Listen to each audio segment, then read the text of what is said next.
पिछले 3 दिनों से सभी प्रमुख मीडिया पर पाकिस्तान के लिए जासूसी के आरोप में गिरफ्तार ज्योति मल्होत्रा सुर्खियों में। ज्योति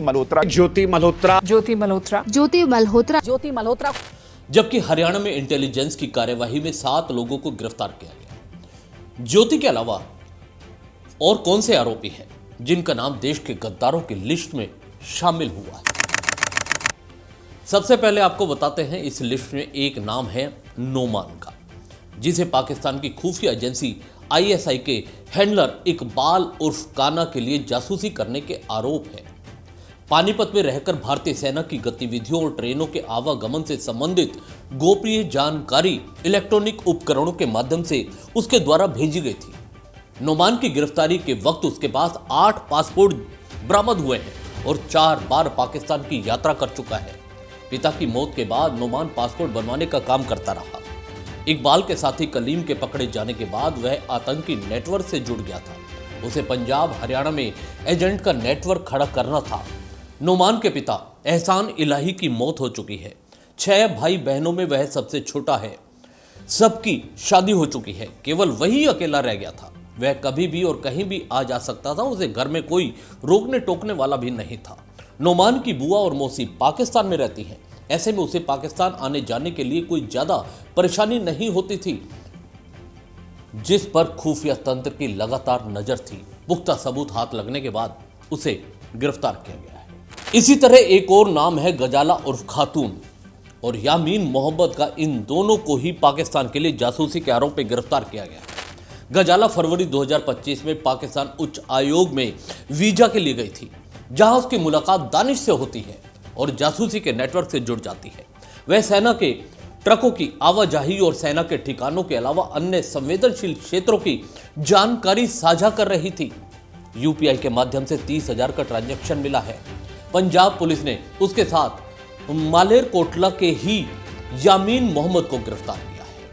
गजाला अप्रैल 2025 में अपनी सहेली बानू नसरीना के साथ दोबारा उच्चायोग गई थी, जहां दानिश ने वीजा में सुविधा दिलाई थी। गजाला के पति की मौत हो चुकी है। बताया जाता है कि वह अपने पिता के साथ रहती है। पाकिस्तान जाने के वीजा आवेदन के वक्त एजेंट के संपर्क में आई थी। पारिवारिक कंडीशन को देखते हुए वह आसानी से इस नेटवर्क से जुड़ गई थी। पकड़े गए देश के गद्दारों में एक और नाम है अरमान का, जिस पर आरोप है कि अरमान ने पाकिस्तान एजेंटों के निर्देश पर भारतीय सिम कार्ड उपलब्ध करवाए।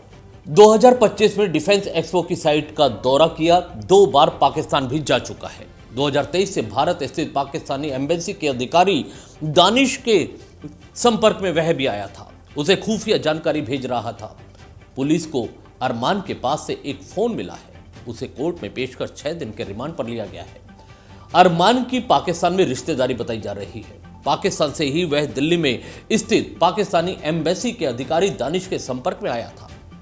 अरमान के पिता गांव के पूर्व सरपंच है, जो किसी मामले में छत्तीसगढ़ की जेल में बंद है।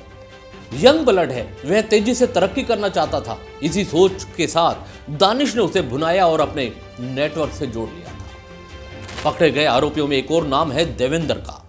इस पर भी आईएसआई एजेंटों की जानकारी भेजने के आरोप है।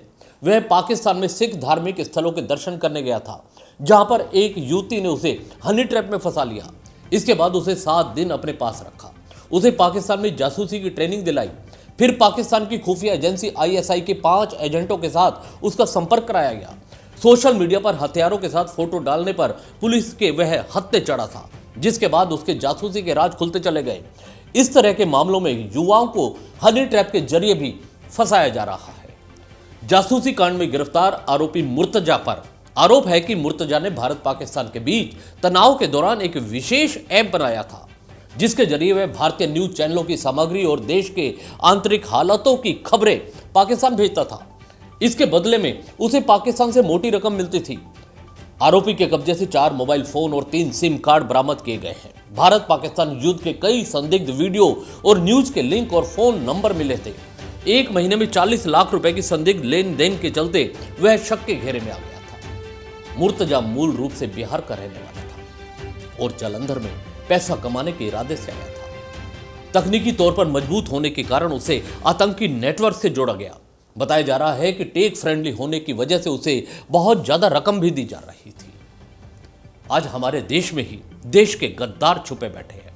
ऑपरेशन सिंदूर के बाद भारत पाकिस्तान के साथ चल रहे तनाव में भारत की खुफिया तंत्र ने देश से गद्दारी करने वालों पर शिकंजा करते हुए पाकिस्तान के लिए जासूसी करने के आरोप में हरियाणा से 7 लोगों को गिरफ्तार किया है।